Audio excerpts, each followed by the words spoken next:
paling esensial adalah konsistensi dari pemerintah untuk menegakkan aturan sesuai dengan perintah undang-undang. Jadi sebenarnya proyek hilirisasi ini bukan baru sekarang, tetapi itu sudah sejak 2014. Tetapi pemerintah itu sangat nggak konsisten. Jadi 2017 dibuka kembali keran ekspor yang membuat perusahaan-perusahaan tambang banyak sekali melakukan ekspor nikel, ekspor batubara dan segala macam. Nah, ini letaknya di konsistensi pemerintah. Dan yang esensial adalah dengan dengan paradigma baru ini kan kita mau mengubah paradigma ekstraktif itu ya Mbak ya.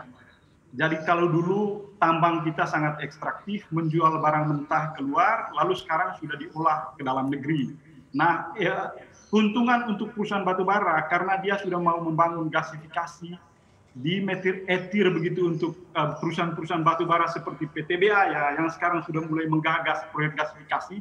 Kita berharap dalam 5-10 tahun ke depan nanti neraca perdagangan kita bisa lebih berimbang, karena selama ini kan neraca perdagangan kita terpukul karena impor migas kita termasuk LPG yang mencapai 72% itu sangat membebani APBN jelas ya. Kita berharap dengan insentif ini sampai 0% ini, kita berharap perusahaan-perusahaan batubara sudah mulai membangun proyek smelter, membangun hilirisasi yang tentu angka investasinya di atas 2 triliun ya. Karena ini angka investasinya 2 triliun dan sudah diberikan insentif oleh negara, oleh undang-undang. Jadi kita berharap perusahaan-perusahaan batubara, produsen-produsen batubara besar mulai taat untuk menjalankan aturan dan pemerintah konsisten dengan kebijakannya sendiri. Ini bagaimana mengawal mereka agar benar-benar dana yang mereka bisa nikmati dari royalti 0% ini diinvestasikan untuk membangun infrastruktur hilirisasi? Nah, infrastruktur hilirisasi ini kan soal pembangunan. Untuk membangun unit smelter ini Mbak, kalau di proyek gasifikasi seperti yang dilakukan oleh PTBA itu kan butuh dana yang besar ya, 2-3 triliun. Kalau Freeport kan dia di kisaran angka 2,3 miliar dolar, jadi besar sekali ya.